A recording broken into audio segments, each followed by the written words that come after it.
आ गया चक्षुरुन्मीलितं येन तस्मै श्रीगुरुवे नमः। नमो महावदन्याय कृष्ण प्रेम प्रदायते कृष्णाय कृष्ण चैतन्य नामने गौरतुषे नमः। हे कृष्ण करुणा सिंधु दीन बंधो जगतपते गोपेश गोपिका कांत राधा कांत नमोस्तुते। तप्त कांचन गौरांगी राधे वृंदावनेश्वरी वृषभानुसुते देवी प्रणमामि हरिप्रिय। तवैवास्मि ना जीवामि त्वया बिना इति विज्ञाय राधे त्वं नय मां चरणान्तिकं। गुरुवे गौरचन्द्राय राधिकायै तदालय कृष्णाय कृष्णभक्ताय तद्भक्ताय नमो नमः। वाञ्छाकल्पतरुवश्य कृपा सिन्धुभ्येव च पतितानां पावनेभ्यो वैष्णवेभ्यो नमो नमः। श्री कृष्ण चैतन्य प्रभु नित्यानंद श्री अद्वैत गदाधर श्रीवासादि श्री गौर भक्त वृंद। हरे कृष्ण कृष्ण कृष्ण हरे हरे हरे राम राम राम हरे। मैं सर्वप्रथम मध्य गुरु पाद पद्म परमाराध्यतम नित्र प्रविष्टों विष्णुपाद अष्टोत्तर शत श्री भक्ति वेदांत श्री नारायण गोस्वामी महाराज। मध्य शिक्षा गुरु पाद पद्म परमाराध्यतम नित्र प्रविष्टों विष्णुपाद अष्टोत्तर शत श्री भक्ति वेदांत श्री वामन गोसाई महाराज के अभय चरणार बिंद में अनंत अनंत कोटि दंडवत प्रणाम कर उनकी अहत कृपा की वांछा करती हूँ। मैं ग्रंथराज मुनि श्रीमद् भागवतार्क मरीचि माला तदि रचयिता ओम विष्णुपाद सच्चिदानंद श्री भक्ति विनोद ठाकुर के चरणार बिंद में अनंत कोटि दंडवत प्रणाम कर उनकी अहत कृपा की भिक्षा करती हूँ। मैं सभी वैष्णव के चरणों में यथायुग वंदन अभिवादन दंडवत प्रणाम करती हूँ।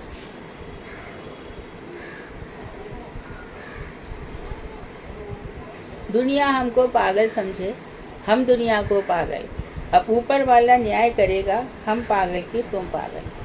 संसार में आसक्ति के लिए बहुत सारे विषय हैं। यहाँ पे हमारे जो मन है ना, मन ये घूमते रहते हैं। इनको यहाँ पे बड़ा विश्राम मिलता है। संसार में है ना, मन को बड़ी रुचि मिलती है, बड़ा अच्छा लगता है। कोई बैठ करके किसी की कोई भी क्षेत्र हो, राजनीति हो, क्रिकेट हो, फुटबॉल हो, फिल्में हो, मन बड़ा चकाचौंध हो, फिल्मी गाने हो, डांस हो और किसी की निंदा हो रही हो, मन को बहुत, क्योंकि ये माया से मुग्ध है ना मन। लेकिन जो भजन है, साधना है, साधक है, वो समझता है कि संसार के जो विषय है, विषय ही विष है, विषय ही विष है, जिसमें मेरा मन प्रदूषित हो जाता है और भगवान का भजन नहीं करने देता है। तो उस समय उसको रोक लगती है कि अनादिकाल से अब बस, अब नहीं, अब मैं माया के मोह के चक्कर में नहीं फंसूंगा।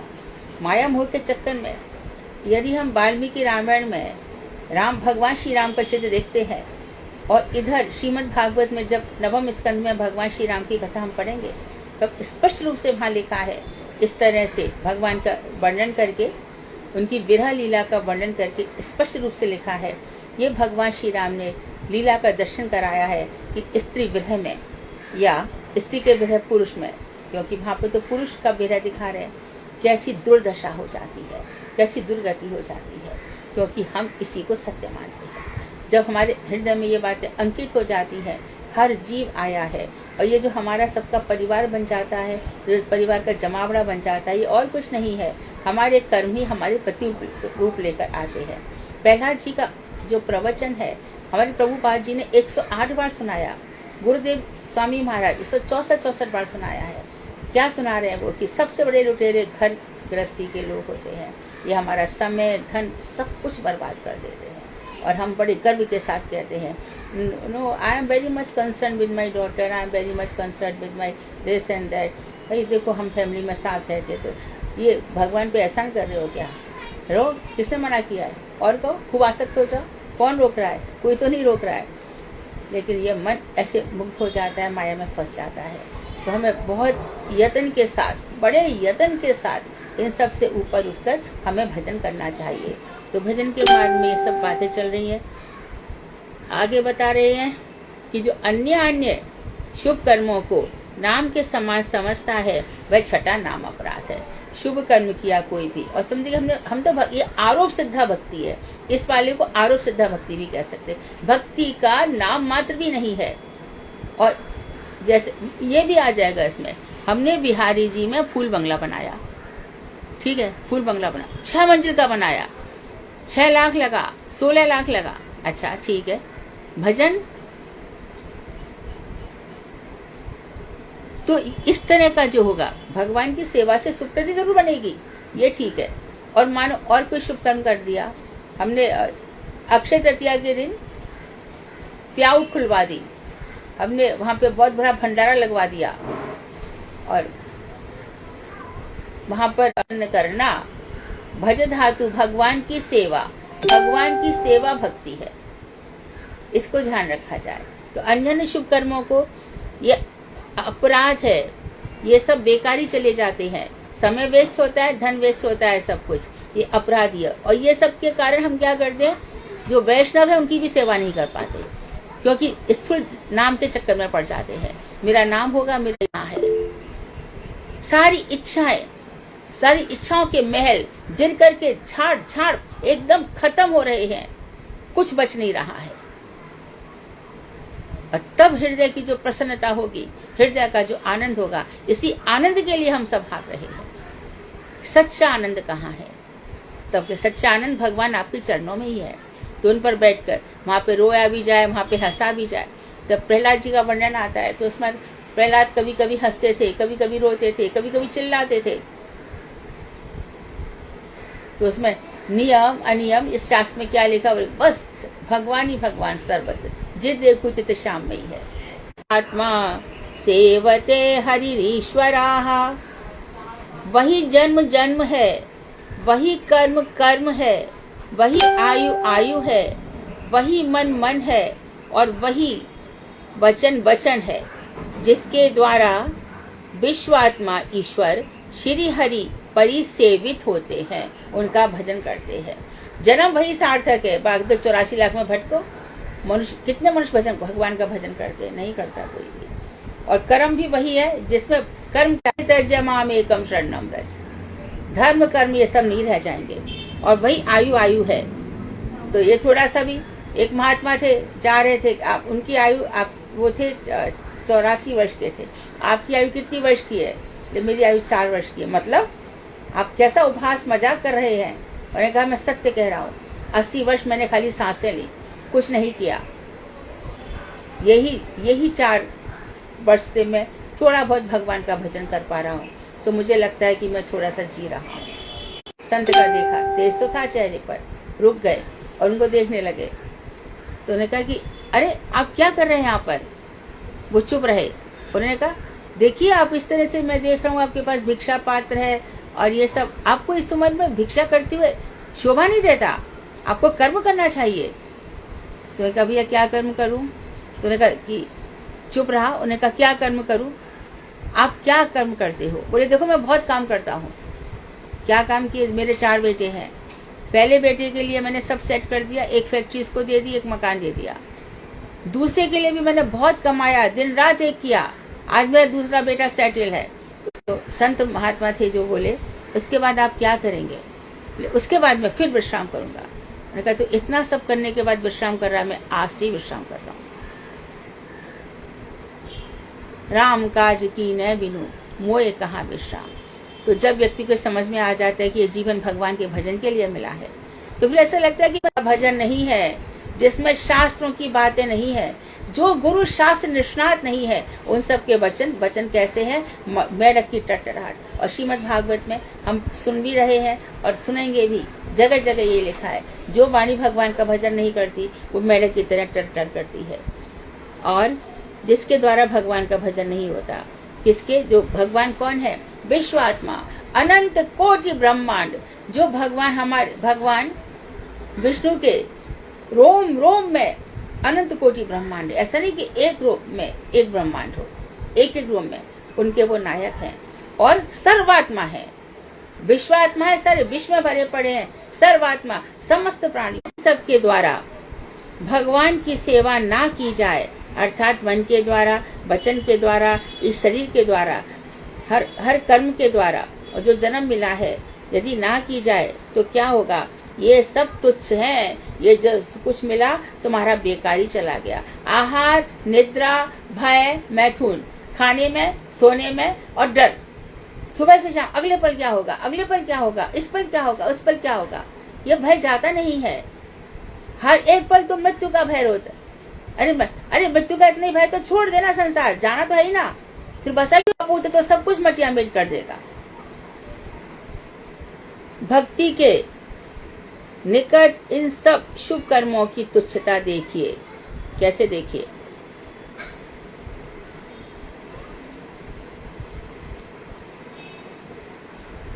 किम जन्मा भस्त्रिर्भिरे। अच्छा, ये शौक्र। अब जन्म बता रहे हैं। जन्म कई प्रकार से होते हैं, 3 प्रकार से तो 100% होते हैं। एक शौक्र, माता पिता के से प्राप्त, उनके शुक्र और रज से प्राप्त जो जन्म है, ये सबका होता है। तो जो जिस जाति का हो गया वही उसकी जाति कहलाएगी। अब जाति में मनु संविधान में क्या कर दिया कि माता किसी और कुल की है, पिता किसी और कुल का है। क्या किया जाए? ऐसा काम करो, पिता का कुल दे दियो नाम में। वंश तो चल ही नहीं रहा है, वंश पे वंश पे वंश पे वंश पे वंश चल रहे हैं। चलो, कुलीन जाति है, राजाओं की जाति है। अब राजा के यहाँ पर मानो एक रानी से बालक नहीं हुआ तो दूसरी रानी से, तीसरी रानी से, चौथी से प्रयास किए जाते हैं, राजवंश चले, इसलिए पितृकुल रखा गया। अब देखो, कुल तो समाप्त हो गए, कुल धर्म अभी रहा ही नहीं है। लड़का किसी और जाति का है, लड़की किसी और जाति की, तो कुल कहाँ से आया? कुल तो वही खत्म हो गया। किसका कुल मानोगे? अब तो पिता का कुल रखा जाए, पिता जिस भी कुल का हो वो मान लिया जाए, तो आज माना जाएगा।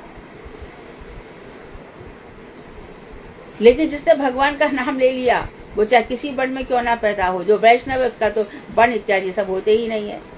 तो ये सब बातें रहती नहीं है। तो एक शौक हो गया जो माता पिता से जन्म हो रहा है। इसमें और भी देखिए, प्रारंभ में ऐसा कहा जाता है कि जब सतयुग था तो उस समय इतने विधि विधान नहीं थे। जैसे कि आप जन्म देखिए, जितने भी ऋषि मुनि के जन्म हैं वो कहीं भी ऐसा नहीं है कि वो विवाह करके बैठे हैं। रावण के पिता कौन से ऋषि हैं? पुलस्त ऋषि है ना? हाँ। और इनकी 2 पत्नियां थी। द्रोण में वीर डाल दिया गया और वहीं से पालन पोषण हुआ। और जैसे कार्तिकेय हैं, भगवान शंकर का वीर पार्वती सहन नहीं कर पाई, उन्होंने उसको उलट दिया। वो आकर के गंगा के किनारे आ गया, 6 कृतिकाएं आ गई, उन्होंने उनको पाल लिया। और ये सभी जो ऋषि मुनि हैं, इनका ऐसी सबका जन्म हुआ है। माता की कोख, इसमें आक्षेप नहीं, अपेक्षा नहीं रही। माता की कोख होनी ही चाहिए, ऐसी अपेक्षा नहीं रही। और ऐसी भी अपेक्षा नहीं है कि माता की जरूरत है या पिता के, क्योंकि यज्ञ से, हमारी यज्ञ से नहीं द्रौपदी हो गई।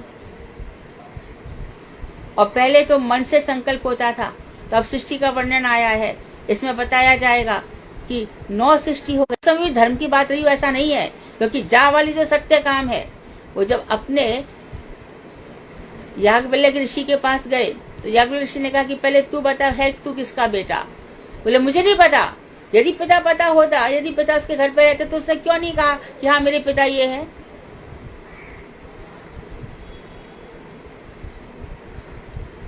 तो मैं माँ से पूछ के आता हूँ, माँ मेरा पिता कौन है? जी कथा है ना उपनिषदों की, बेटा मैंने बहुत पुरुषों की सेवा की है, मैं नहीं जानती हूँ तू किसका पिता है। आखिर उन्होंने एज इट इज ऋषि जी को कह दिया, याज्ञवल्क्य जी को। ठाकुर जी क्या कह रहे हैं? चातुर्वर्णम मया सृष्टम गुण कर्म विभागशाः। 4 वर्ण मेरे द्वारा बनाए गए, गुणों के आधार पर और कर्मों के आधार पर।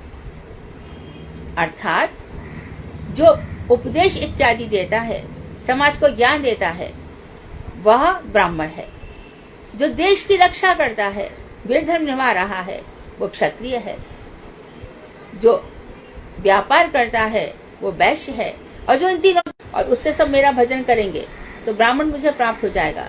इसी प्रकार से जो बनिया है वो व्यापार करके मेरी सेवा करेगा, जो व्यापार के द्वारा मुझे धन अर्पण किया जाएगा, मुझे प्राप्त हो जाएगा।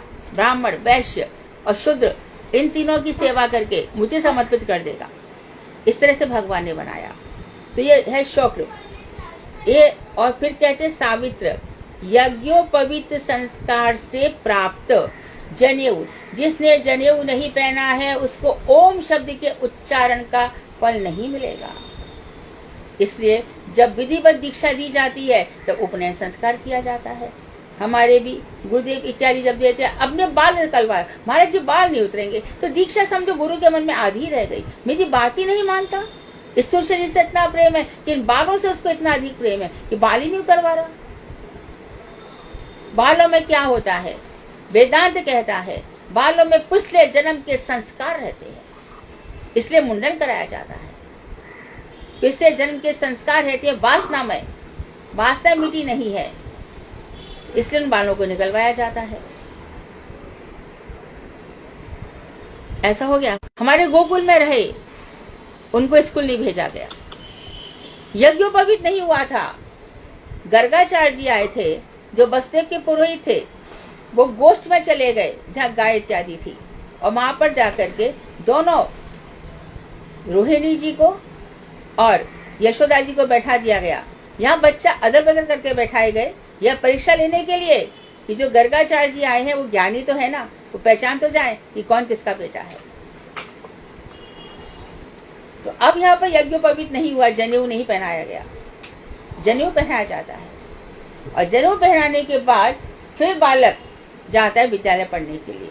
तो श्री कृष्ण जब मथुरा गए तो उनको पहले जनेऊ पहनाया गया, और जो कंस की मैया है पद्मा बार बार सुनाती रही ब्रज भागवतम में, तब यशोदा तूने किया ही क्या है? अरे तूने मेरे बच्चों को पैरों में जूते भी नहीं पहनाए, छोटे से बच्चों को तूने पाश दे दिया, और उन गैयाओं को चरवाया, तूने अपना स्वार्थ सिद्ध कराया, तूने मेरे बच्चे को थोड़ा बहुत क्या खिला पिला दिया। अरे तूने, वो तो मेरा बच्चा चोरी कर करके खाता था, सारी चीजें उसने एकदम मैनिपुलेट कर दी, सब की सब बिगाड़ दी।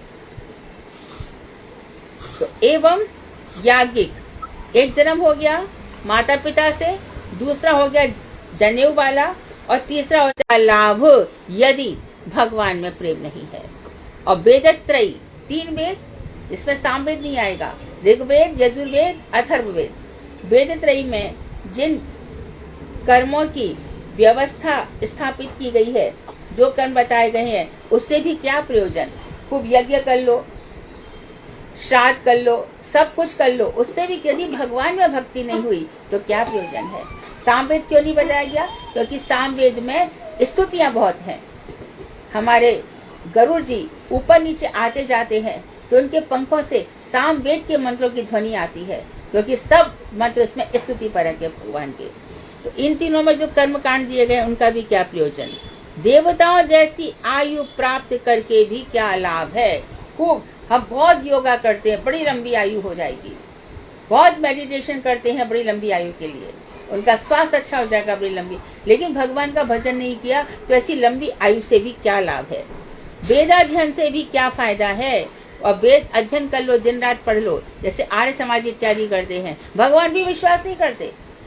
जो भगवान के मुख से निश्वास से वेद निकले हैं उन पर ही विश्वास नहीं करते। स्वाहा स्वाहा स्वाहा, हमारे याज्ञिक विप्र जितने भी थे स्वाहा स्वाहा कर रहे थे, स्वाहा स्वाहा की ध्वनि में भगवान ने जो अपने सखाओं को भेजा, जाओ हमारे लिए कुछ मांग लाओ, कुछ सुनाई नहीं पड़ा उनको। स्वाहा स्वाहा की क्या हम मानवता है?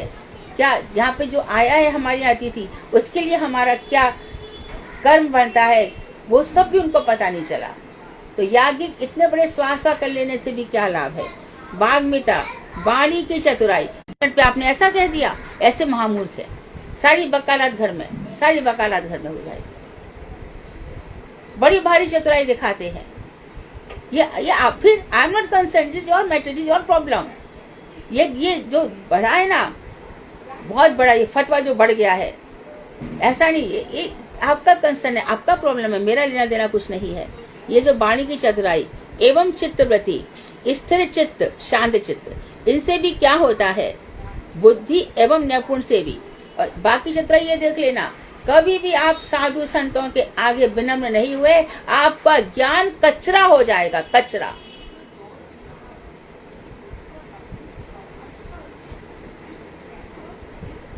कितने ही ऐसे लोग होते हैं, पूछेंगे वो तो हमें पता था, हम ये पूछ रहे हैं, पता तो पूछने क्यों आए? और मानो पता भी था कि हाँ ये उत्तर था, तो भी क्या कहेंगे, धन्यवाद आपने बताया।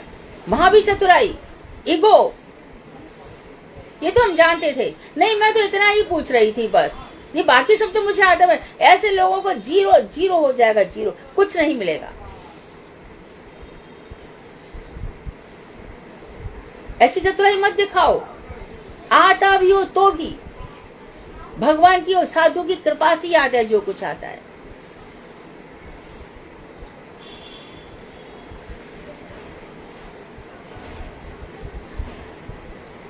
किसी की ताकत नहीं है हमें कोई सिखा सके। कालिदास जैसे इतने बड़े पंडित, यद्यपि उन्होंने ईश्वर का भजन नहीं किया, लेकिन संस्कृत के बाणभट्ट, कादम्बरी, सेंटेंस का एंड ही नहीं होता है, 4-5 पेज तक उनके सेंटेंस ही चलते रहते हैं। तो कालिदास रघुवंश महाकाव्य में क्या प्रार्थना कर रहे हैं, वागार्थाभिव संपरितौ वागर्थपति पत्तये जगथा पितरौ वंदे पार्वती परमेश्वरौ। मुझे शब्दों के अर्थ समझ में नहीं आते, मैं आपकी वंदना करता हूँ। जैसे पार्वती शिव आपस में संयुक्त है, इसी प्रकार शब्द तो मैं पढ़ूं, उनके अर्थ भी मुझे आने चाहिए, तब गहराई से अर्थ प्रवेश करते हैं। तब शब्दों की वृत्तियां होती हैं, कि अभिधा वृत्ति से है, कि व्यंजना वृत्ति से है, कि लक्षणा वृत्ति से है, कि कौन सी वृत्ति चल रही है, आभरण वृत्ति चल रही है, कैश की वृत्ति चल रही है, किस प्रकार से है, कौन सा छंद है, कौन सा अलंकार है। कितना बड़ा विशाल साहित्य है। कोई अंग्रेजी के हमारे पास 26 लेटर्स थोड़ी हैं, या तो 56 लेटर्स भी दिखते हैं। और उसके बाद इतना सा ज्ञान है, little knowledge is very dangerous thing. इतना सा ज्ञान है, अधजल गगरी छलकत जाए, इसका अर्थ ये होता है ना। तो कोई बोले नहीं ये नहीं, हाँ मतलब वही, उसकी बात को ऐसे इग्नोर करके समझ भी लिया, वो स्थिर नहीं रहेगा। अर्थ पूछा और इग्नोर किया, उस व्यक्ति को अर्थ भूल जाएगा, कभी बसेगा नहीं, ये ध्यान रखना। तो कभी भी ये जो चतुराई है, इससे बचना चाहिए। बचना क्या चाहिए, होनी ही नहीं चाहिए। जो हमें सिखा रहे हैं, जो हमारे सब कुछ शास्त्र बता रहे हैं, उनके चरणों में हम हृदय से सचमुच हम लोटपोट नहीं हुए, पूरे शरणागत, शब्द रहेंगे नहीं, स्थिर नहीं रहेंगे, भजन टिकेगा नहीं, कुछ समय तक रहेगा फिर निकल जाएगा। और चित्तवृत्ति, स्थिर चित्त, चित्त का शांत होना। चित्त का मतलब ही क्या, स्थिरता, चित्त, चित्त उनका शांत है। गीता में बताया गया ना, जो स्थिर मति है, स्थित प्रज्ञ है, वो कैसे रहते हैं, कैसे चलते हैं, कैसे खाते पीते हैं, उनका व्यवहार कैसा होता है। पर्टिकुलर किसी कंडीशन में जो भक्त है वो कैसा रिएक्ट करेगा, और जो आम व्यक्ति है वो कैसा रिएक्ट करेगा।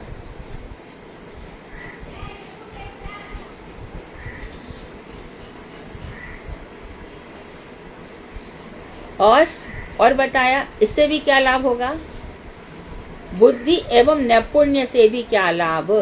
बुद्धि की चतुराई, मूर्खपने की, दूसरों को नीचा दिखाने की, अपने आप को ऊंचा दिखाने की,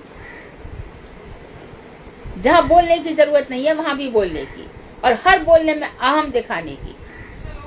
और निपुणता, अरे बड़े निपुण हैं, यहाँ से वहां काम करा लो इनसे, वहां पे बड़ी काट छाट कर लेते हैं। बाजार में जाकर के बहुत मठ मंदिर में चले जाते हैं, वहां पे देखो मीठा मीठा बोल करके बहुत सारा प्रसाद घर में ले आए, ये सब इससे भी कोई लाभ नहीं है। हम तो त्यागी है, हमें क्या, किसके लिए।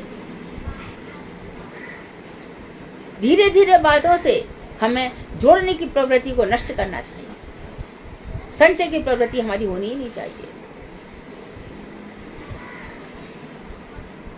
इसके बाद इंद्रिय चेष्टा एवं बल के द्वारा भी क्या होगा, इंद्रियों के लिए हम बड़े प्रयास करते हैं, यदि ना उसकी आंखें एकदम बड़ी तीव्र हैं, कान बड़े, कभी कहीं कोई बातें हो रही हो और कहा जरा से कान, अरे भाई ये बातें चल रही हैं, कभी भी सुनना मत।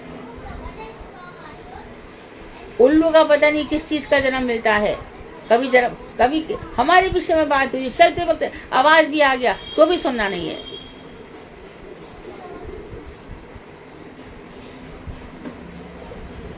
इंद्रियों की चेष्टा और बल के द्वारा, और हमारे पास बहुत बल है, अरे तेरी क्या हिम्मत है, 1 मिनट में तेरे को पछाड़ दूंगा।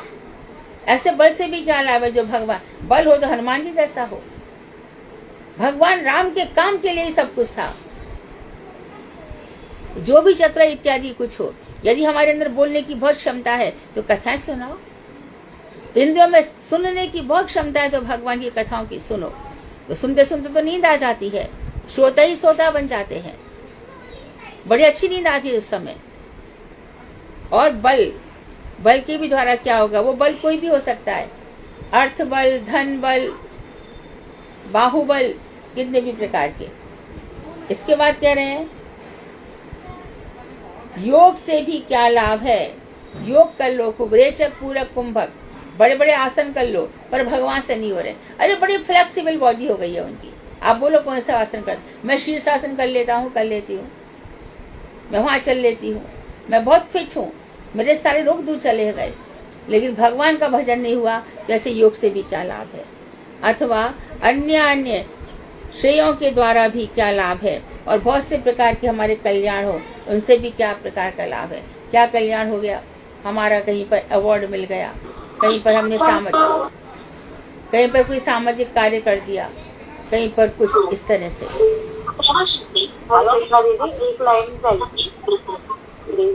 हाँ, सांख्य ज्ञान के द्वारा भी क्या लाभ है? हाँ, योग से भी क्या लाभ है? उसके बाद योग तो बताया, रेचक पूरक कुंभक, जो क्रियाएं हैं प्राणायाम की, योग प्राणायाम आसन इत्यादि। और इसके बाद सांख्य ज्ञान के द्वारा भी, सांख्य ज्ञान जो हम 26 तत्व गिनते हैं, 28 तत्व भी ले सकते हैं, 5 ज्ञानेन्द्रिया, 5 कर्मेंद्रिया, 1 उभय इंद्रिय यानी मन, 5 महाभूत और 5 सूक्ष्म महाभूत। आकाश का महाभूत क्या है? आकाश का शब्द रूप रस गंध स्पर्श, ऐसे 5 महाभूत। तो कितने हो गए? 21। फिर मन बुद्धि चित्त अहंकार, 21 और 4 25। और फिर ईश्वर काल और प्रकृति, ईश्वर काल और प्रकृति, ये 3 ऐसे 28 तत्व है। ऐसे सांख्य ज्ञान से भी क्या लाभ? मानो ये सब हमने जान भी लिया, लेकिन भगवान की तरफ हम उन्मुख नहीं हुए, तो इन ज्ञान से भी क्या लाभ है? इसके बाद कह रहे संन्यास।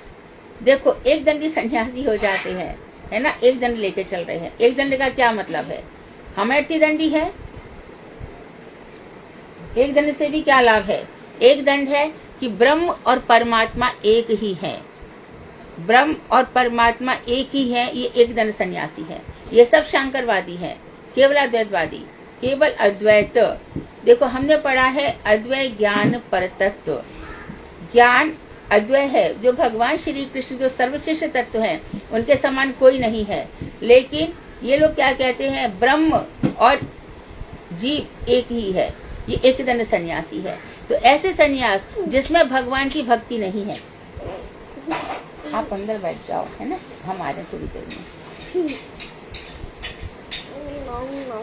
सन्यास चारू, आना को पकड़ो जरा।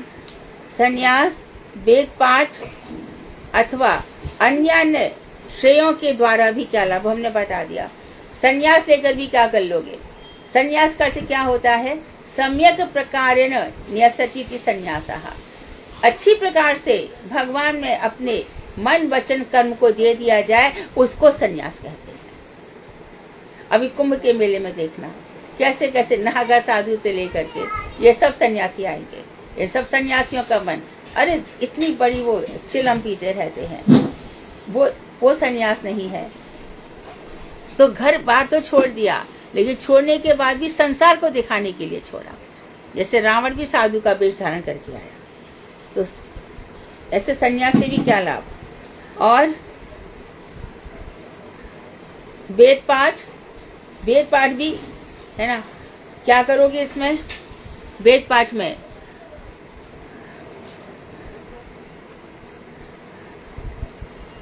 उनका स्वागत हो रहा है, प्रधानमंत्री पधारे हैं, वैदिक पाठ हो रहे हैं। तो ये वेद पाठ ये सब भगवान की स्तुति के लिए बनाए गए हैं, और उनको यदि संसार के लोगों के लिए किया जाए तो अपराध है।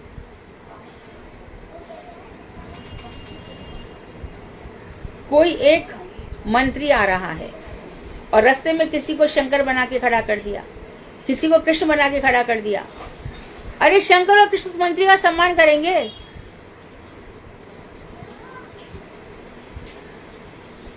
क्या वैल्यू उस मंत्री की?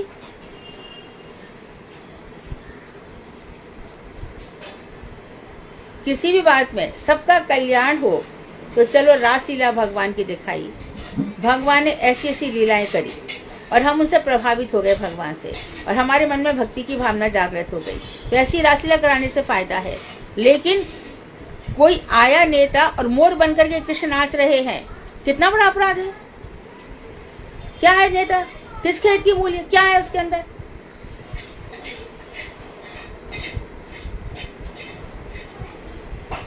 तो वेद पाठ इत्यादि जब किए जाते हैं तो देखना चाहिए कि भगवान की स्तुति कई लोगों के लिए तो नहीं हो रही है। स्वस्ति वचन है, बोलो ना, स्वस्ति वचन बोलो, कोई परेशानी नहीं है।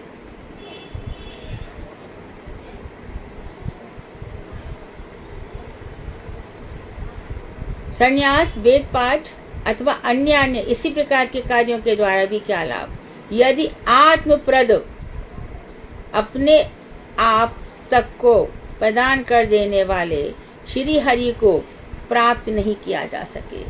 ऐसे सब चीजें बेकार हैं, क्योंकि हमारे कृष्ण तो पत्रम पुष्पम यो मया भक्त्या प्रक्षति, पत्रम पुष्पम तोयम, जल जो भी मुझे भक्ति पूर्वक देता है, भक्ति के सहित उनको जो दे दिया। भगवान भक्त का भाव देखते हैं, इसने कितना मुझे पहचाना। तो मैं देखता हूँ कि मैं भजन करता जाता हूँ, तो कृष्ण की जो दया है मेरे ऊपर इतनी अधिक हो रही है कि मैं समझ सकता हूँ। तो परीक्षित को इतना बड़ा भागवत समझाने की क्या जरूरत थी? परीक्षित समझो भागवत का अधिकारी कौन है। तो नारद जी बताए, युधिष्ठिर बताए, भीष्म पितामह का चरित्र बताया, विदुर जी का चरित्र बताया। पहला स्कंद अधिकारी स्कंद है, कौन भागवत के अधिकारी है, किसके अंदर कितना था। फिर साधन बताया द्वितीय स्कंद, उसमें बताया भगवान ने माया क्या है, मैं क्या हूं। इसके बाद तृतीय स्कंद सृष्टि बताया, इसके बाद सृष्टि समझो, जल चर समझो, थल चर समझो, विराट स्वरूप समझो। तो इसके बाद अपने आप तक को भी जो प्रदान करते हैं वो किसके लिए करते हैं? वो तो गोपियां ही रह जाती हैं। क्यों कृष्ण ऐसा क्यों कर रहे हो? सब कुछ छोड़ दिया इन्होंने मुझे। क्या छोड़ दिया? आर्यपथ, विवाह के बाद स्त्रियों को कैसे रहना चाहिए, इन्होंने इसका भी ध्यान नहीं दिया। अपने पति के साथ रहना चाहिए, इसका भी ध्यान नहीं देती हैं। इन्होंने मुझे भगवान समझकर नहीं, पर पुरुष समझकर जार भाविन संगता, जार भाव से मुझसे मिली है। तो मैंने क्या किया? मैं जीवन भर इनका ऋणी रहूंगा। कुछ नहीं मेरे पास, प्रेम से मैं हार जाता हूं उद्धव, प्रेम मुझे जीत जाता है। इतना उनसे कृष्ण कितने दुख दे दो, विपद दे दो, हम आपके ही हैं, बस अब तुम मेरे हो गए, मेरी हर परीक्षा में तुम पास हो गए, अब मैं संसार में नहीं भेजूंगा। संसार मेरा ही है, पर दुखालय है अर्जुन, दुख से अशाश्वत है, ये रहता नहीं है, प्रकट होता है छुप जाता है, प्रकट होता है तिरोहित हो जाता है। तो ऐसे श्री हरि को प्राप्त नहीं कर सके, सब बेकार है। तो ये सब शुभ कर्म तो जड़मय है, जड़ संसार को देने वाले हैं। ये शुभ कर्म जड़ भाव से हैं और जड़ वस्तु को ही देने वाले हैं, कुछ नहीं मिलेगा। हरि नाम ही चिन्मय है। तो जो चिन्मयता हमारे शरीर में आती है वो किसके द्वारा आती है? हरि नाम के द्वारा। हरि नाम बस भजले हरि नाम रसना, प्रात काल क्षण भंगुर जीवन की कलिका, प्रात समय खिली न खिली। क्षण भंगुर जीवन है ये, बुलबुले की तरह, पानी का जैसे बुलबुला होता है। ये प्रातः समय खिली ना खिली, सुबह उठे कि नहीं उठे, रटले हरि नाम रसना, अंत समय हिली ना हिली। कफ, बात और पित्त, तीन दोषों से शरीर बना हुआ है, कभी कुछ हावी हो जाता है, कभी कुछ हावी हो जाता है। तो चिन्मयता कब आती है? जब हम शरीर धर्म से ऊपर उठ जाते हैं तो कैसे हमारे अर्जुन, रुक्मणी जी कह रही है, हे नाथ, आप क्यों मुझसे, मेरे पास से उठकर वहां चले गए? आपको मुझसे अधिक कौन प्रिय है? तो अर्जुन को देखा, गुडाकेश नींद को जीत लिया था और सांस सांस से हे कृष्ण हे कृष्ण हे कृष्ण हे कृष्ण ये आवाज निकल रही थी। कृष्ण ही कृष्ण बोलो। हम लोग बोलते कि अरे कानू बोलेंगे तो बहुत अच्छा है। कृष्ण शब्द में ज्यादा शक्ति है, कृष्ण कृष्ण बोलना चाहिए। तो वो चिन्मय हो जाता है पूरा शरीर। तो हरि नाम के साथ जड़ कर्मों की तुलना करना ये छठा नाम अपराध था। अन्य देवताओं की उपासना आदि शुभ कर्मों को भी हरि नाम के समान समझना ये भी छठे नाम अपराध के अंतर्गत है। अन्य देवताओं की उपासना कर रहे हैं और हम सब कृष्ण ही तो है, ये नाम अपराध है। देखो, अरे सब एक ही है, अरे भेद बुद्धि मत रखो, शंकर भी वही है, दुर्गा भी वही है, सब एक भगवान है, सब एक है ना। तो दुर्गा और कृष्ण को बैठा दो साथ में, शंकर और राधा जी को साथ में बैठा दो, एक ही है ना सब। सूर्य को उठा दो, बैठा दो, कृष्ण को हटा दो, ये नाम अपराध है। तो हम देवताओं की उपासना को भगवान का नाम समझ लेते हैं, तो ये भी छठे नाम अपराध के अंतर्गत माना गया है। श्रीमद् भागवत के चौथे स्कंद के 31वें अध्याय के 14वें श्लोक में इसी का वर्णन है। तो रहीमन सींचे वृक्ष को, फूले फले अघाय, एक साधे सब सधे, सब साधे सब जाय, रहीमन सींचो मूल को, फूले फले अघाय। एक साधे सब सधे, एक को साधने से सबकी उपासना हो जाती है। एक कृष्ण को पूजा कर लो और देवी देवताओं की पूजा करने की आवश्यकता नहीं है। और यदि सबकी करने चले तो सभी मट जाते हैं। 7 मामा का भांजा नौता नौता ही घूमे, अरे उसके यहाँ खा लिया होगा, उसके यहाँ खा लिया होगा, उसके यहाँ खा लिया होगा, पता चला बेचारा भूखा ही रहा। एक मामी क्या गया, तू तो वहां खाएगा नहीं, अभी तो मेरा खाना हो ही गया, चल बनाओ क्या फिर से? नहीं मामी मैं खा लूंगा। दूसरे तीसरे घर में अभी बना के चुकी, बनाऊंगा फिर से? नहीं तीसरे खा लूंगा। ऐसे बेचारा 7 अंत में भूखा ही रह गया। इसी प्रकार से इस देवता की उपासना, उस देव की उपासना। एक हमारी माता जी जमुना जी में झाड़ी भर लाती हैं और जो जो रास्ते में मिला सबके ऊपर जल चढ़ाती जाती है। उनको लगता है ये आरोप सिद्धा भक्ति है, भक्ति के नाम पे आरोप है। कोई मुझसे कहते कि आप चोर हैं, आरोप लग गया ना। इसी प्रकार से ये सब जो हम कर रहे हैं क्या लग गया? आरोप लग गया, भक्ति नहीं है। यहाँ पे जल चढ़ा दिया, यहाँ पे चला, ये क्या भजन है? भजन के लिए हजार और लाखों वर्ष बीत जाते हैं तो भगवान प्राप्त नहीं होते। और यहाँ पे तो चढ़ाने से मैया भक्ति कर, बड़ी भक्ति करती है, सुबह उठ जाती है। तो एक के साधे सब सदे, सब साधे, सबके पास सब चला जाता है। रहीमन सींचवे मूल को, यदि वृक्ष के मूल को सींच लिया जाए तो फूल ही फल या खाए। तो सब प्रकार से वृक्ष फल फूल हमें दे देता है, सारे वृक्ष। अर्थात नीचे जड़ में पानी डाल दिया तो पूरे पेड़ को पानी मिल जाता है। इसी बात को संस्कृत में कहा गया भागवत में, यथा तरोर मूल निशनेन, यथा तरोर मूल निशसेन तृप्यन्ति तत्कंद भुजोपशाखाः, प्राणोपराच यथेन्द्रियाणां तथैव सर्वा हरणमच्युतेज्या। जिस प्रकार वृक्ष की जड़ में, वृक्ष के मूल में जल देने मात्र से ही वृक्ष के स्कंद, तने, शाखाएं, ब्रांचेस और उपशाखाएं, छोटी छोटी डालियां आदि सब तृप्त हो जाते हैं। अलग से पानी डालने की आवश्यकता नहीं होती। अब तुलसी जी का जल है, अभी जाड़े हैं तो 2 दिन में एक बार पानी डाला जाता है, उनकी सामर्थ्य नहीं है। तुलसी का पत्ता कोमल है। गर्मियों में बहुत एकदम तप्त गर्मी है तो आपको लगेगा नीचे पानी डाल, थोड़ा सा ऊपर से डाल दो, पत्ता लेकिन ज्यादा पानी डाले तो तुलसी मुरझा जाती है। जड़ में पानी डाल दिया तो अपने आप सब में पहुंच जाता है। फोटोसिंथेसिस प्रोसेस में अपने आप ऊपर की तरफ वृक्ष उड़ते हैं, कल भी हमने पढ़ाई था। प्राण संतुष्ट होने पर सारी इंद्रियां प्रसन्न हो जाती है। मुखिया मुख सो चाहिए खान पान को एक। मुख में जैसे एक ग्रास डाला जाता है, हमारी भूख शांत हो जाती है। क्षुधा निवृत्ति, तुष्टि, संतुष्टि सब प्रकार से हो जाते हैं।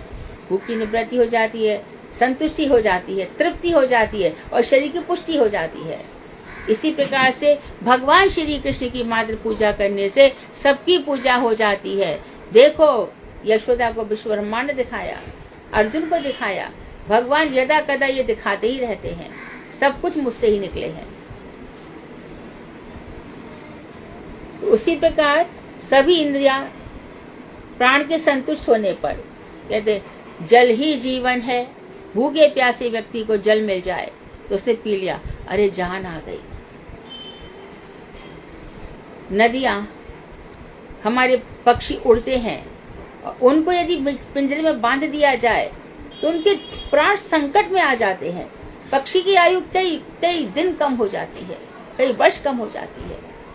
एक पिंजरे में बांध दिया, बेचारा यहाँ से वहां उड़ रहा है। कभी पक्षियों को कभी बांधना नहीं चाहिए। ऐसे घुटन भरे जेलों में हमें रख दिया जाएगा।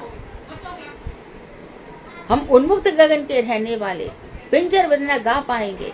कनक तीलियों से टकराकर पुलकित पंख टूट जाएंगे। उन्मुक्त आकाश गगन में उड़ने वाले हैं हम सभी। बांधो मत हमें, मुक्त रहने दो। मुक्त करो नारी को मानव, चिरबंधनी नारी को। एक नहीं दो मात्रा नर से भारी नारी। किसी का शोषण मत करो। पोषण नहीं कर सकते हो, शोषण करते हो। कैसे पति हो? भरण पोषण करने का तुम्हारा काम है, वो तो तुमने किया नहीं। बराबर से नौकरी करवाते हो, घर पे आके उससे पूरा काम कराते हो, अपने वश में रखते हो, 2 रोटी क्या खिलाते हो, जान उसकी निकालते हो। पूरा घर में पूरा प्राण दे के काम करती है। अपने आप का इतना शोषित मत होने दो। तुम्हारा अधिकार है पूरा। बड़े गट्स के साथ जीवन जीना चाहिए। स्त्रियों के अंदर तो सेवा भाव पहले से ही होता है। पूरे परिवार की सेवा करती है और करना भी चाहिए, परंतु उनका शोषण मत करो, गाली गलौज मत करो। तो प्राण संतुष्ट होने पर सारी इंद्रियां प्रसन्न हो जाती हैं। उसी प्रकार कृष्ण उपासना के द्वारा ही समस्त देवताओं का अर्चन हो जाता है। समस्त देवताओं की पूजा हो जाती है यदि कृष्ण का अर्चन होता है। मोबाइल देना, टाइम देखना है। अलग से उनकी पूजा करने की आवश्यकता नहीं पड़ती और वैसे भी पृथक रूप से पूजा करना निष्फल होता है। भगवान श्री कृष्ण को छोड़ करके अन्य देवी देवताओं की उपासना करना निष्फल ही होता है। हाँ, अमृत जी को भेज दिया है ना, ठीक है। तो उनका आया कुछ ओके करके ऐसे कुछ, आप कंफर्म कर सकते हो उनसे कि डिड यू गेट इट। आप इस फोन से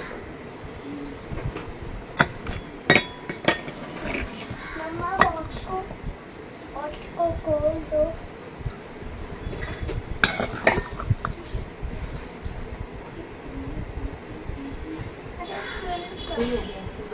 अन्य अन्य शुभ कर्मों के फल तुल्य अर्थात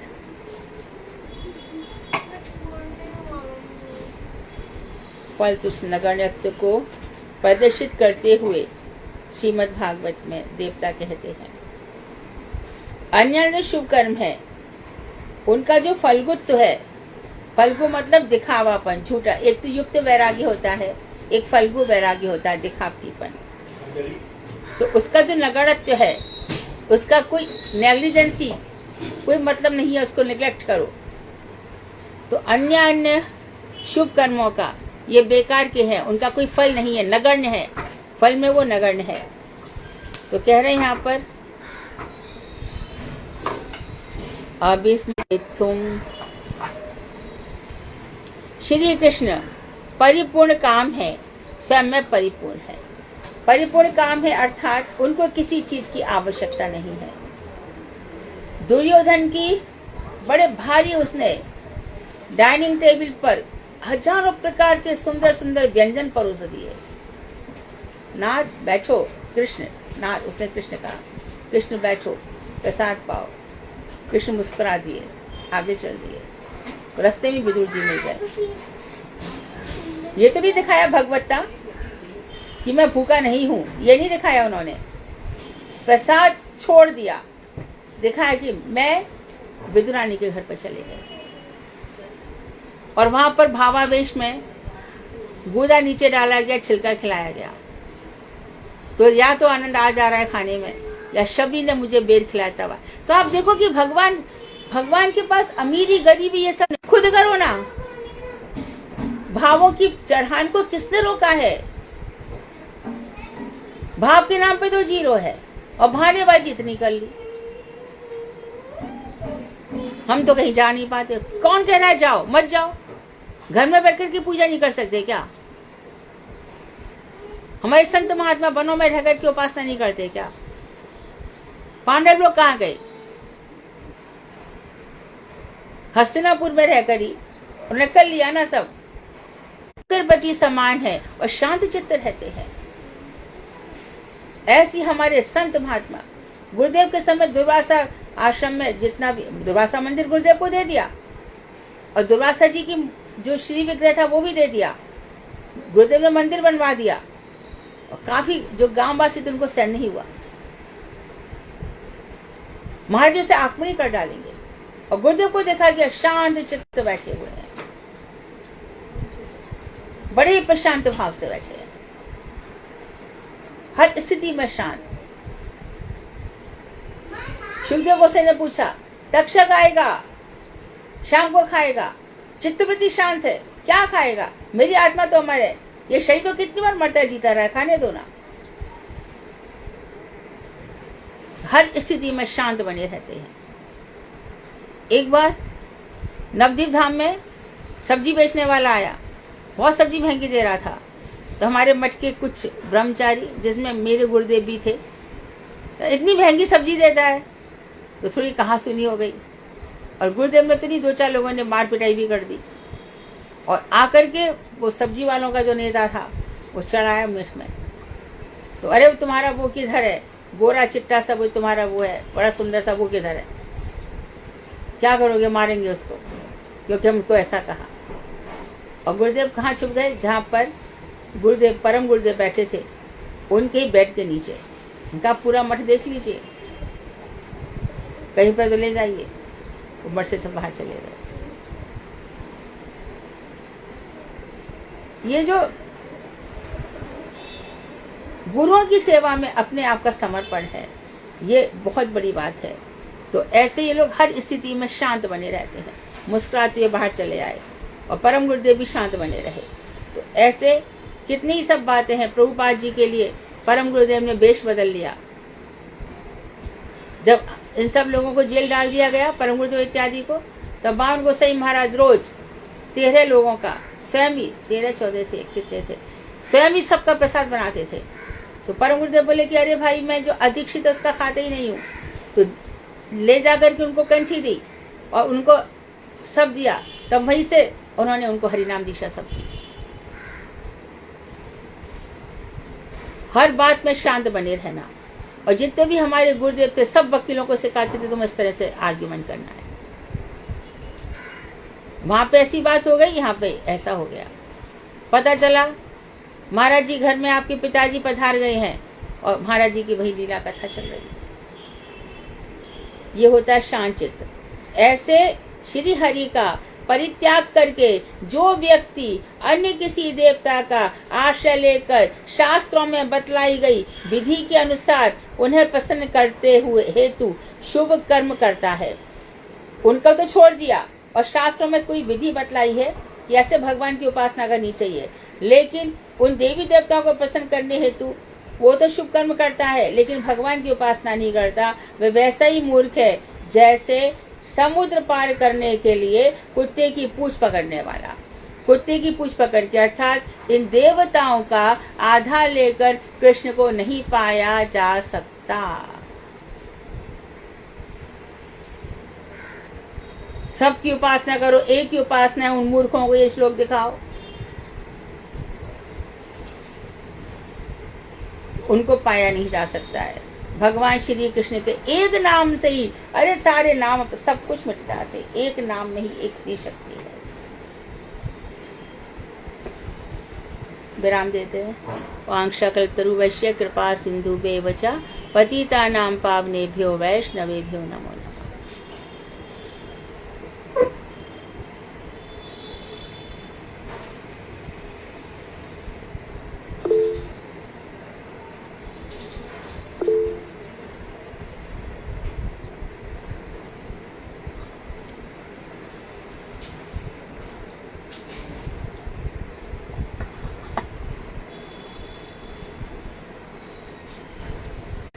हाँ दीदी, ये जो मैं क्वेश्चन पूछ रही हूँ ये श्री श्री चैतन्य शिक्षामृत से है जो आपने पढ़ाया था। इसमें वर्ण व्यभिचार के बारे में मैं पढ़ रही थी, तो इसमें ये लिखा है पश्चात काल क्रम से शत्र स्वभाव जमदग्नि और उनके पुत्र परशुराम अवैध रूप से ब्राह्मण के रूप में स्वीकृत होने पर उन्होंने अपने स्वभाव विरुद्ध ब्राह्मणत्व का त्याग कर ब्राह्मण और क्षत्रियों के बीच स्वार्थवश कलह पैदा कर शांति भंग की थी। परशुराम जी ने जी हाँ, क्योंकि उस समय क्षत्रियों के अंदर दुराचार बहुत बढ़ गया था, तो इसके लिए परशुराम जी ने 21 बार क्षत्रियों से धरती को खाली कर दिया था।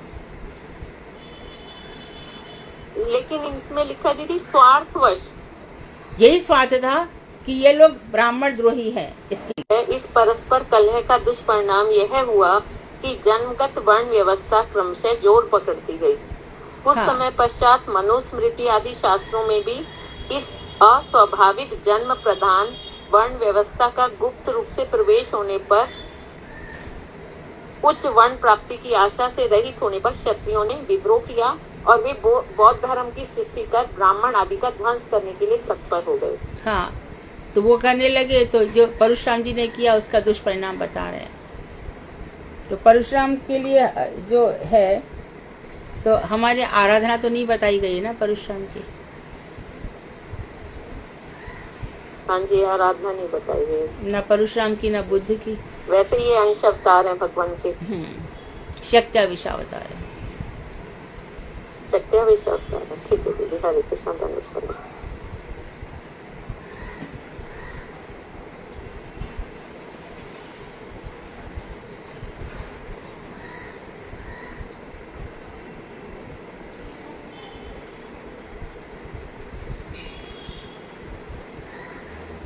हरे कृष्णा दीदी, व्यासदेव भी सत्यावेश अवतार है ना? हाँ हाँ,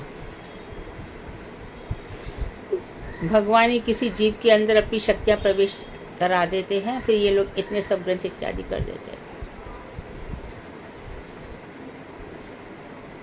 अंश के अंश हैं, अंश के अंश को कला विकला ऐसे कहते हैं। एते चांश कला, हाँ, ये कोई अंश है कोई कला है, अर्थात अंश का अंश है। जैसे चंद्रमा के अंश होते हैं ना, उनको कलाएं कहते हैं। घटते घटते घटते कितना अंश कम हो जाता है।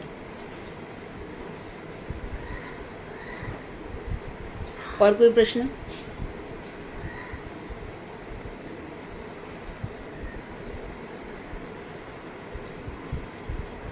कोई नहीं ना? ठीक है। श्रीमद् भागवत।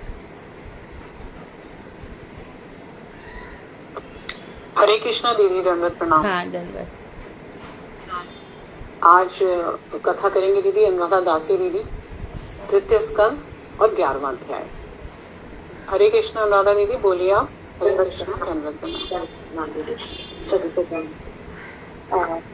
हरे कृष्णा। तो सबसे पहले पेज नंबर बता देती हूँ, 504 to 514 तक थर्ड स्कंद का है।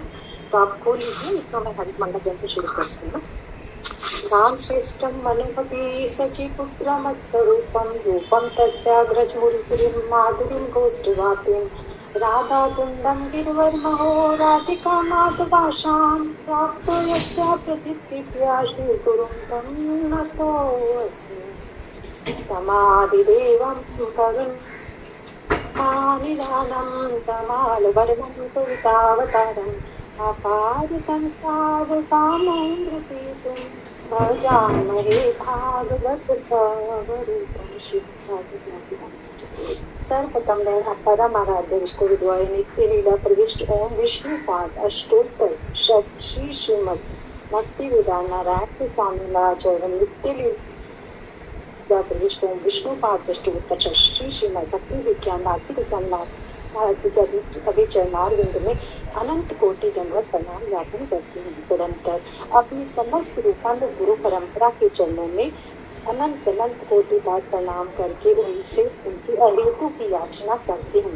अनंतर हमारे यहाँ पर उपस्थित हमारी शिक्षा गुरु भागवताचार्य डॉक्टर मधु खंडेरीदास दीदी के चरणों में अनंत कोटि दंडवत प्रणाम ज्ञापन करती हूँ, जिनके आशीर्वाद से हम इस श्रीमद् भागवत का पाठ करने की हिम्मत कर पा रहे हैं और जो अपनी वीरवती कथाओं से डेली जैसे आज इतना सुंदर सुंदर जो प्रसंग सुनाया तो उनसे हमारी ग्रंथियों को जो है उनको काट रहे हैं और हमारी आत्मा का लालन पालन एक माँ की तरह कर रहे हैं। तो और यहाँ पर उपस्थित सभी वैष्णव के चरणों में भी मैं यथावत प्रणाम करती हूँ। तो अभी हमने परसों पिछले अध्याय में काल के लक्षण और 10 प्रकार की सृष्टि का वर्णन सुना माया शक्ति के द्वारा और फिर 7 ये वनस्पतियों की फिर पशु पक्षी जलचर मनुष्य की सृष्टि मूवी और फिर रात में देव लिखी। तो ये सब हमने 10th चैप्टर में पढ़ा। तो आज हम पढ़ रहे हैं आपका मुझे थोड़ा डिफिकल्ट लग रहा है, मतलब थोड़ा प्रयास करती हूँ, बस विधि ही करेंगे उसमें भाई। तो है चैप्टर का नाम है काल का विशेष रूप से निरूपण। ये काल बता रही है अनुराधा, काल के विषय में बता रही है। हाँ, इतना आप लोग ध्यान रखें कि ये जो काल है ये भूतकाल, भविष्य काल, वर्तमान काल है ना, ये यहाँ पर होता है। नित्य जगत में काल की गणना नहीं है, वहाँ अनादि काल है। अनादि काल की क्या गणना होगी? और अनंत है, अनंत की क्या गणना होगी? न जिसका आदि है न जिसका अंत है, फिर भी इस जगत में काल है। तो वो काल किस तरह से है? और अभी यहाँ पे प्रातः काल है, सुबह दोपहर शाम, अभी 3 बजे क्लास होगी, 4 बजे, सब काल के। स्कूलों में जाते हैं तो काल घटक हो जाते हैं, प्रथम घंटा, द्वितीय घंटा, तीसरा, ऐसे वहाँ पे काल के घटक चलते हैं। तो ये काल क्या होता है इस विषय में अभी हम सुनेंगे। तो श्री मैत्री ऋषि जी ने विदुर जी से कहा, कार्य स्वरूप पृथ्वी आदि के सूक्ष्मतम अंश जिसका पुनः विवाह नहीं हो सकता और जो अन्य के साथ संयोग रूप समुदाय अवस्था पे भी प्राप्त नहीं हुआ हो, अतएव कार्यावस्था और समुदाय अवस्था के दूर होने पर भी जो विद्यमान रहता है उसे परमाणु कहते हैं। इन्हीं सभी परमाणुओं के परस्पर मिलने से परमाणु के समुदाय रूप जीव देह के प्रति भ्रमित हो जाता है और देह में आत्मबुद्धि रखता है। देखो जैसे एटम बम बनते हैं, है ना, एटॉमिक एनर्जी है। और जैसे पृथ्वी है, पृथ्वी में हम कहते हैं कि जो जैमिनी है वो किस बात को मानते हैं? परमाणुवाद को। जैमिनी का परमाणुवाद बहुत फेमस है। तो अणु अणु परमाणु कर करके ये पृथ्वी बनी। फिर वो कहते हैं कि मानव की देह भी सब परमाणु, हर चीज का परमाणु है। और इसी परमाणु का उन्होंने ये करके दिखाया कि देखो इसमें एटम बम बन जाते हैं, परमाणु बम बन जाते हैं, अणु बम, परमाणु बम, इस तरह से बन जाते हैं। तो इस पर उन्होंने अध्ययन किया। तो पृथ्वी है, जब इसका अणुओं का समुदाय है वो पृथ्वी कहलाती है। और फिर बोलते लास्ट में एक अणु रह जाता है, वो मिटता नहीं है, बाद में फिर वो समुदाय बन जाते, फिर पृथ्वी बन जाती है। ऐसा सिद्धांत दिया। लेकिन ऐसे तो कितने अणु हमारे, देखो कितनी अणुओं से वायु बनती है, कितनी अणुओं से आकाश बनता है, लेकिन वो दिखाई नहीं दे रहे हैं। जल में अब नीचे जब आते हैं तो जल के अणु दिखाते हैं। H2O ये जो है गैसेस हैं, इनसे जल बनता है। तो वायु के बाद जल आया, जल में गैसेस मिली हुई है। इस तरह से सारा तत्व इसमें बताया गया है। तो ये पृथ्वी है, ये परमाणु, लेकिन जमनी बात है। हम ऐसा नहीं मानते हैं। हम मानते हैं कि हमारा मानना भी क्या है, जल से पृथ्वी बनी है, क्योंकि जगह जगह यहाँ जल भी है, लेकिन आइलैंड्स भी हैं, द्वीप भी बने हुए हैं। कहीं कहीं पर अचानक हम मुंबई में देखते हैं जल बना है, जल के बीच में क्या बोलते उसको, हाजी अली, वहाँ पे जल के बीच में बना दिया गया, रास्ता बना दिए गए हैं, कितने जल महल बनाए गए हैं। हमारे उधर कितना ही एरिया, जे इधर आ जाओ, मीरा रोड, वो पूरा इस पे बना हुआ है, मड लैंड पर, मड पे बना हुआ है। और इधर बालकिशोर पे आ जाओ तो सब समुद्र के ऊपर बना हुआ है। तो ऐसी बात नहीं की जा सकती है कि जो जल के अणु के, जो जल वाले अणु है वो इकट्ठे हुए, उसके बीच में फिर पृथ्वी के भी अणु मिल गए। तो हमारे परमाणुवाद का खंडन हुआ है वेदांत में। मैं ये सब वेदांत से बोल रही हूँ। पढ़िए अनुराधा। हाँ, तो आगे बोल रहे हैं, हे साधु श्रेष्ठ, इस प्रकार यह वस्तु के सूक्ष्मतम और महत्तम स्वरूप को बता रहे हैं। सूक्ष्मतम मतलब सबसे छोटा स्वरूप भी बताएंगे, एक अणु, और परमाणु जो विशाल है उसको भी बताएंगे। अतएव परमाणु आदि जिस प्रकार की अवस्थाओं में व्याप्त होकर स्थूल, सूक्ष्म, मध्यम अवस्था को प्राप्त होता है, काल का भी वैसे अनुमान किया जाता है। भगवान श्री हरि स्वयं अव्यक्त होकर भी अपनी शक्ति काल के द्वारा समस्त व्यक्त प्रपंच का भोग करते हैं, क्योंकि वे सर्वव्यापक हैं और हर विषय में दक्ष हैं। जो काल प्रपंच की परमाणु के समान सूक्ष्म अवस्था का भोग करते हैं, उसको बोलते हैं अत्यंत सूक्ष्म परमाणु काल। और जो काल प्रपंच की सृष्टि से पहले तक की सभी अवस्थाओं को भोग करते हैं, उसे परम महान या स्थूल काल कहते हैं। उसे क्या कहते हैं? परम महान और स्थूल काल दोनों नाम है, परम महान या स्थूल काल। ठीक। तो आगे जैसे अभी दीदी ने एक्सप्लेन कर ही दिया, ये दो परमाणु मिलकर एक अणु बनता है और 3 अणुओं के मिलने से 10 रेणु अत्यंत लघु। देखो सूर्य की जो वातायनों से, वेंटिलेशन जो होते हैं उनसे, झरोकों से निकलता है ना, आप उसमें देख सकते हो कि डस्ट पार्टिकल्स, ये अणु सब उसमें देखे जा सकते हैं। इन सबको मिलकर के रेत बन जाती है। सब सोचो, इतने जितने पृथ्वी बनी है ना, जितने सबसे, इससे भी अधिक भगवान के गुण है। वो कहा जा रहा है कि इनकी गिनती की जा सकती है, भगवान के गुणों की गिनती नहीं की जा सकती। यही फिर से बोल रही हूँ। अत्यंत लघु होने के कारण ये 10 रेणु जब झरोके से घर में प्रविष्ट होते हैं तो सूर्य की किरणों में प्रत्यक्ष आकाश में उड़ते हुए दिखाई देते हैं। तो 3 रेणु जितने काल का भोग करते हैं, या कहें कि ऐसे 3 रेणु को पार करने में सूर्य को जितना समय लगता है, उस अवधि का नाम है त्रुटि। सूर्य के द्वारा त्रुटि को स्पष्ट करो। त्रुटि कितना समय, जिसमें ये घुसे कितना समय लगा, यानी कि हम एक आंख की पलक झपकते हैं, उसको उतना काल त्रुटि काल है, उतना काल ही त्रुटि काल है। आंख की पलक झपकी। और गोपियों को भगवान श्री कृष्ण के विरह में त्रुटि युगायते, एक त्रुटि का काल भी युग के समान प्रतीत होता था। खाली पलक झपकने में एक त्रुटि लगती है। तो सुई के द्वारा कमल के पत्ते को छेदने में जितना समय लगता है उसे त्रुटि कहते हैं।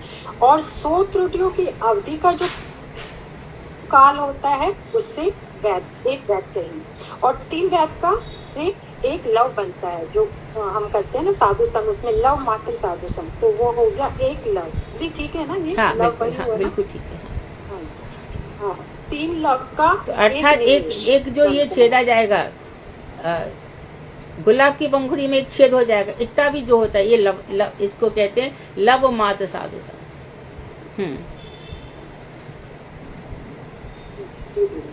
3 निमेष का एक क्षण होता है और 5 क्षणों की एक काष्ठा होती है और 15 काष्ठाओं का एक लघु होता है और 15 जब लघु की एक नाड़ी अथवा दंड होता है। 2 दंडों से एक मुहूर्त बनता है और 6 या 7 दंडों से एक पहर। और जो ये पहर है मनुष्य का ये दिन है जो रात्रि का 1/4 भाग है, इसको प्रहर बोलते हैं। 4 पहर तो दिन में आगे और 4 पहर रात में, ये पहर बन जाते हैं। हाँ, तो आगे बोल रहे हैं, हे विदुर, नाड़ी अथवा दंड का अनुमान इस रूप में होता है। अगर हम क्या करें, 6 पल तांबे का एक पात्र बनाया जाए जिसमें एक प्रस्थ मतलब जो कि 32 पल का एक प्राचीन परिमाण है और उसको जल से भरा जा सके, जो कि फिर 4 मासे सोने की 4 अंगुली लंबी शलाका से जो छेद करके उस बर्तन को जल में छोड़ दे, जितने समय में एक प्रस्थ जल उस पात्र में भर जाए और वह पात्र जल में डूब जाए, उतने समय को एक वो नाड़ी कह रही है कि अथवा एक दंड बर्तन में एक प्रस्थ जल डाला जाए। एक प्रस्थ जल करीब इतना होगा, है ना, उसको डाल दिया जाए और फिर उसमें एक सोने की शलाका से छेद कर दिया जाए। तो धीरे धीरे उसमें जितना पानी भरेगा उतने समय का कौन सा काल बोली तुम्हें, कितना काल होगा ये नाड़ी नाड़ी या अथवा दंड। इतना, इस समय को नाड़ी कहते हैं। हाँ जी।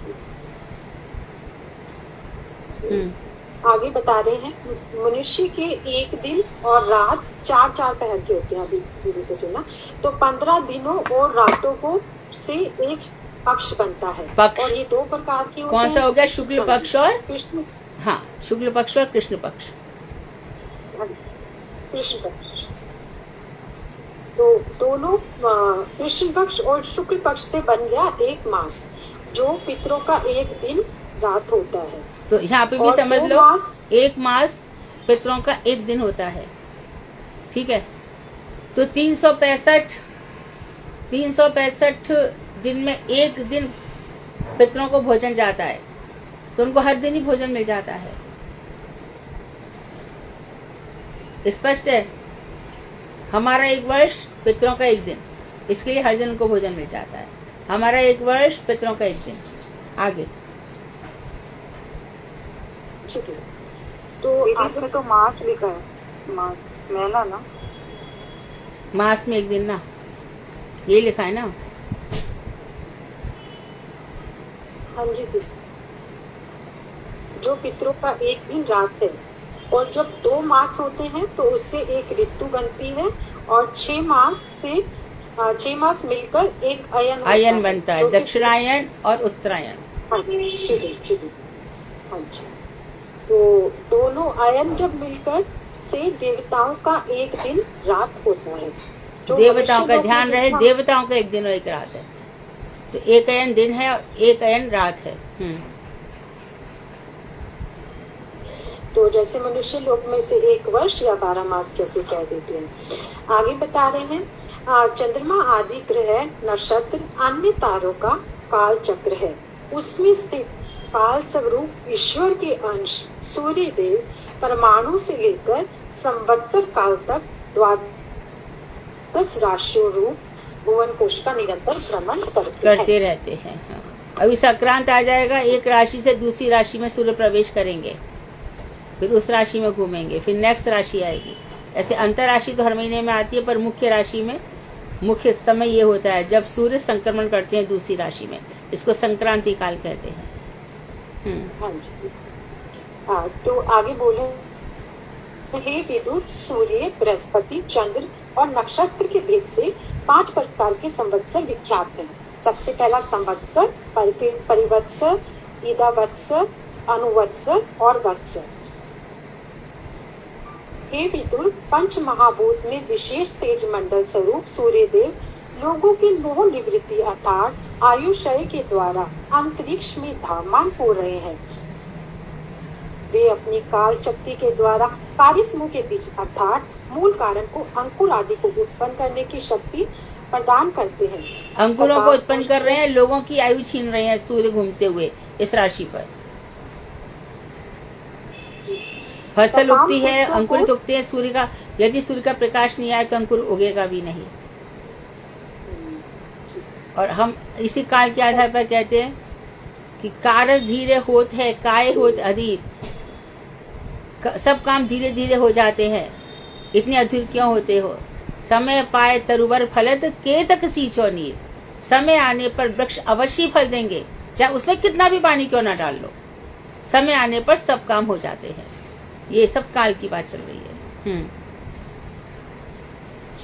सकाम पुरुषों को स्वर्ग आदि फल प्रदान करने वाले कर्मों का विस्तार करते हैं। इसलिए हे धार्मिक लोग, काल स्वरूप ईश्वर के अंश सूर्य की अर्घ्य आदि के द्वारा पूजा करो। तो विदुर जी अब कल पथार्थ सनकादि एवं दिक्कु आदि ज्ञानियों की आयु के वर्णन के लिए श्री मैत्रेय ऋषि से पूछ रहे हैं। श्री मैत्रेय ऋषि जी कहते हैं, सत्य, त्रेता, द्वापर और कलयुग, इन चारों युगों का इनकी अपनी संध्याओं और संध्यांशों के साथ पूर्ण योग 12,000 दिव्य वर्षों के समान निरूपण किया गया है। सत्य, त्रेता, द्वापर और कलयुग की अवधि यथाक्रम से देवताओं के 4, 3, 2, 1,000 वर्ष की होती है और दुगने दिव्य 100 वर्ष उनकी संध्या और संध्यांशों से होती है।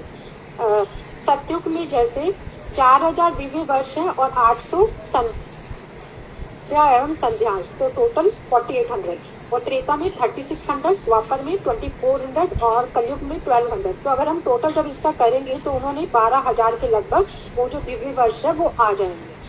और देवताओं का जो एक वर्ष है वो मनुष्यों के 360 वर्ष के बराबर होता है।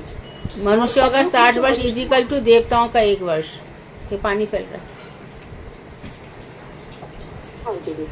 कलयुग में मनुष्य आकलन द्वारा 4,32,000 बताया है और द्वापर युग में 8,64,000 हो जाएगा। ऐसे ही जब त्रेता में तिगुना और सतयुग में चौगुना हो जाएगा। तो हे विदुर, युग के प्रारंभ में संध्या होती है और जो अंत में होता है उसे बोलते हैं संध्यांश, संध्या अंश। इन दोनों के बीच का जो काल होता है उसे युग कहते हैं। और प्रत्येक युग में ध्यान, यज्ञ आदि एक एक विशेष युग धर्म का विधान है। सतयुग में धर्म अपने चारों चरणों तप, शौच, दया, सत्य पर कौन कौन है 4 चरण सतयुग में? तप, दया, शौच और सत्य। सत्य, सत्य, दया, तप और शौच। हाँ जी। दया और दान एक ही है। दया और दान एक ही है। हाँ जी।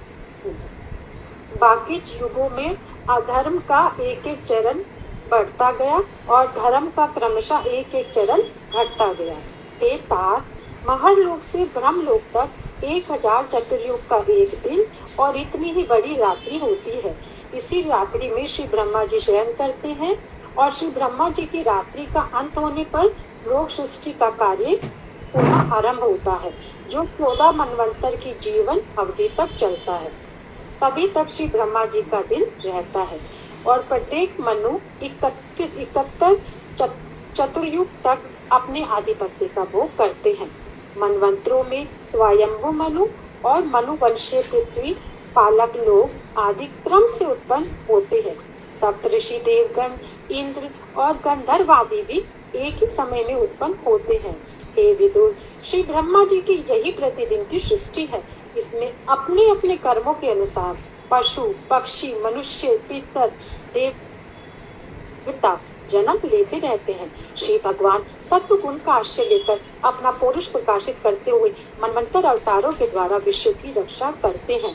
श्री ब्रह्मा जी की रात्रि होने पर श्री भगवान तमोगुण का किंचित मात्र स्वीकार कर रुद्र रूप में अपने संपूर्ण विक्रम को स्थापित करते हैं। समस्त लोक के जीव उनमें लीन होकर वे निश्चेष्ट हो जाते हैं। चंद्र और सूर्य से संपूर्ण रूप से रहित होने पर जैसे तीनों लोकों की अवस्था अंधकार में हो जाती है, उसी प्रकार ब्रह्मा की रात्रि आने पर काल अग्नि रुद्र के पीछे पीछे स्वयं ही पुरोहित हो जाती है। जब तीनों लोग भगवान संकर्षण के मुख से निकली अग्नि से दग्ध होने लगते हैं, लोग चले जाते हैं। कल का अंत काल उपस्थित होने पर समस्त समुद्र बढ़ने लगते हैं और प्रचंड वायु के वेग से युक्त शीघ्र ही त्रिभुवन को जलमग्न कर देते हैं।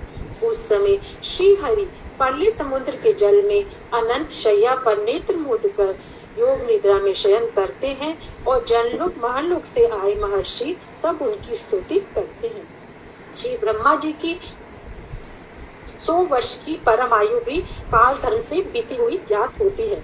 श्री ब्रह्मा जी की आयु का आधा भाग परार्ध कहलाता है, जिसमें पूर्व परार्ध मतलब 50 वर्ष तो बीत चुके हैं और दूसरा परार्ध चल रहा है। द्वितीय परार्ध का भी दूसरा वर्ष चल रहा है। इस समय जो ब्रह्मा की आयु 52वें वर्ष चल रही है, 52।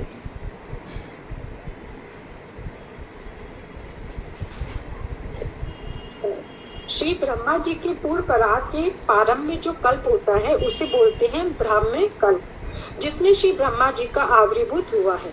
इसके अंत में पाद कल्प हुआ। इसी कल्प में गर्भोदशाई विष्णु के नाभि सरोवर से सर्वभुवन युक्त कमल उत्पन्न हुआ था। अब दूसरे परार्ध का प्रारंभिक कल्प चल रहा है, जैसे दीदी मतलब 52। इसे वारा कल्प कहते हैं क्योंकि इसमें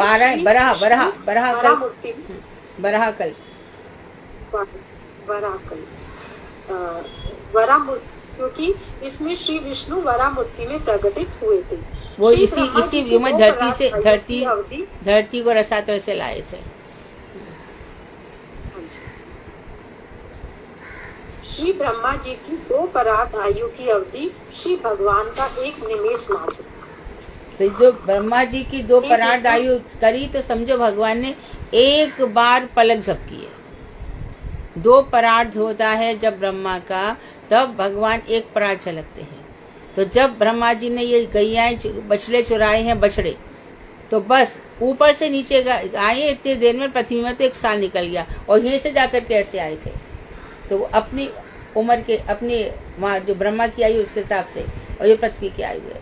पृथ्वी उनके लिए तो 1 क्षण गया था और पृथ्वी में 1 वर्ष निकल गया था। विदुर परमाणु से की अवधि परिस्थित काल सामर्थ्य से युक्त होने पर भी 12 इंद्रियां एवं 5 महाभूत रूप 16 प्रकार के विकारों द्वारा बने हुए इस ब्रह्मांड का भीतरी भाग 5 करोड़ योजन तक फैला हुआ है और भारी भाग 7 आवरणों से घिरा है। अंत में कह रहे हैं पंडितगण, महाविष्णु के स्वतः से परम अंशी रूप उस तत्व को अक्षर अर्थात परिपूर्णतम भगवत तत्व कहते हैं, क्योंकि वे सर्व कारण कारणों दशाई पुरुषावतार के भी कारण स्वरूप है। बहुत सुंदर, बहुत अच्छे से विवेचना करी, काफी स्पष्ट किया, अच्छे सार स्वरूप में बढ़िया बतलाया। ऐसा कभी नहीं था अर्जुन जब तुम नहीं थे, और ऐसा कभी नहीं था जब मैं नहीं था। हम सब हैं, कभी पत्ते के रूप में, कभी वृक्षों के रूप में, कभी किसी योनियों में। और यदि हम भक्त हैं तो जब तक हमारा सिद्धि नहीं हो जाएगी गोपी भाव की, हम जन्म लेते रहेंगे। गोपी भाव मीन्स राधा दास, राधा जी के अनुगत्य में। कीर्तन। हरे कृष्णा दीदी, भगवत प्रणाम दीदी। इसमें बताया कि भृगु इत्यादि ऋषि मर लोक से जनलोक को चले जाते हैं, तो दीदी हाँ। जनलोक जो है मृत्यु लोक के लिए बोला है? नहीं, ये ऊपर के लोग है ना, भूलोक, भुवनलोक, महरलोक, जनलोक, तपलोक, सत्यलोक, इस तरह से वर्णन है। तो जो ऋषि हमारे शौनक आदि ऋषि सब महरलोक में रहते हैं, और ये लोग हम पे बड़ी दया करते हैं। जब कोई मरता है हम रोते तो इनको बड़ी दया आती है। मूर्ख को पता नहीं खुद भी मर जाएगा, जो मरने वाला वो कहाँ चला गया, ऐसा इनके पढ़ना आता है। भृगु इत्यादि ऋषि सब यहाँ पर रहते हैं। महरलोक से जनलोक को चले जाते हैं, तो जनलोक क्या है? इससे ऊपर की स्थिति है, पृथ्वी से ऊपर का लोक है। हाँ, ये सब 7 लोग हैं ना ऊपर के, उनका वर्णन किया जा रहा है। दीदी सारे वैकुंठ लोग हैं क्या? नहीं, ये सब नष्ट हो जाएंगे। ब्रह्माद भुवनान लोका, ब्रह्म लोक तक, तब लोग प्रलय में सब नष्ट हो जाते हैं। एक वैकुंठ धाम है, वो नष्ट नहीं होता। वो ये देवी धाम है, प्रकृति का धाम है, प्रकृति के अंडर में है। इसके ऊपर जो प्रकृति से अतीत है।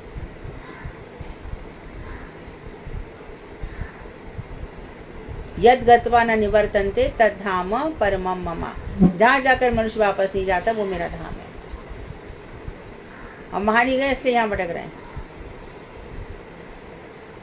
जो गुरु वैष्णव है वो नित्यानंद ठाकुर के द्वारा भेजे जाते हैं हम लोगों को भक्ति सिखाने के लिए।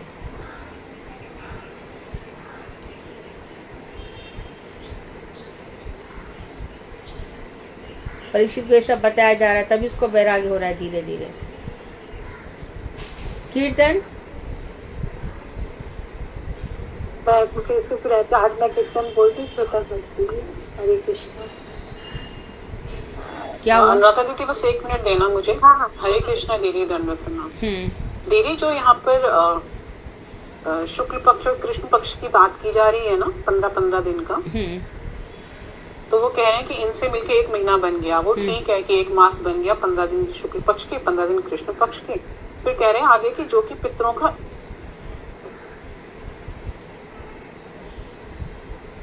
तो वो पितरों का 1 दिन रात कैसे हो जाएगा 1 मास? मतलब हम तो ये, जैसे भी आपने बताया था, हम भी यही 365 दिन में 1 दिन ऐसा होता है। 365 दिन, हाँ, इनका 1 दिन होता है। तो इनका जैसे उत्तरायण बताया, अयन बताया, तो इसमें यहाँ का जो पितरों का मास यहाँ बताया 1 मास 1 दिन बताया, ऐसा बताया ना?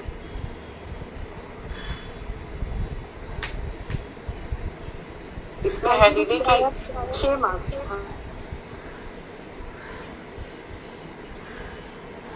तो 1 वर्ष में 1 दिन आप ऐसा कुछ कह रहे हो ना दीदी? नहीं, वो अयन तो अलग हो गया ना। वो कह रहे हैं 2 मास की 1 ऋतु और 6 मास का 1 अयन। ये तो तो अयन ठीक तो है। ठीक है, 6 मास मतलब दक्षिणायन और उत्तरायण, वो 6-6 महीने का हो गया। वो तो पूरा साल हो गया, 12 महीने। इसमें भी कोई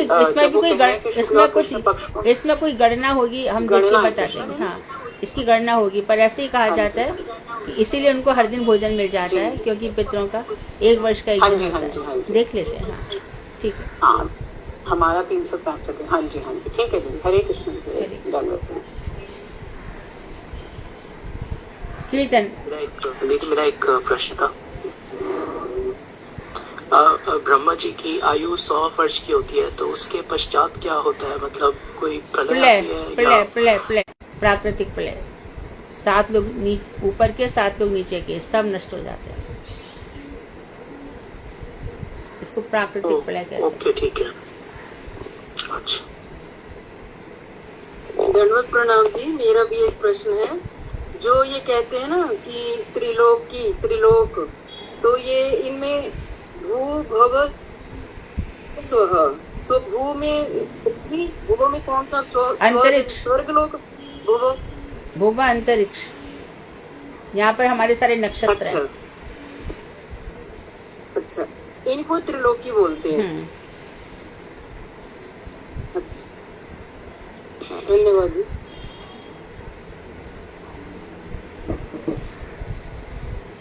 कृपया कीर्तन गाएं, शॉर्ट कीर्तन कीजिए, 2 मिनट का कोई।